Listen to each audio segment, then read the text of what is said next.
हो भागवत या आलेत तुम्ही आता. ऑर्डर बिर्डर लाव नाही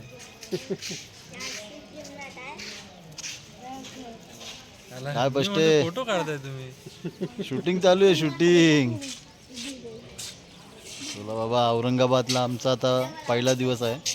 आम्ही 4 दिवसासाठी आलेलो आहेत औरंगाबादला. 4 दिवसाचा आमचा दौरा आहे. तुम्हाला घृष्णेश्वर मंदिर दाखवतो. हे बघा इथे मोबाईल अलाव नाही आहेत पण कॅमेरे अलाव आहेत. काय करणार हीच खंत आहे आमची. ठीक आहे बघूया आता पुढे. वाट बघतोय. आता आमचा एक दुसरा मित्र येतोय. तो तिकडे आतमध्ये जाऊन मोबाईलने फोटो काढण्याचा प्रयत्न करतो आहे. बघूया त्याला देत आहेत का फोटो काढून. बाकी आपण इकडे बाजूला एक दुसरा एक मंदिर आहे. तिकडे अभिषेक वगैरे करतात. त्या मंदिरला आपण बघूया. हे आमचे भागवत शेठ भागवत ट्रान्सपोर्टचे मालिक. हे आमचे दशरथ पष्टे जे क्यूसी केमिस्ट आहेत ते. हे हाय गायज.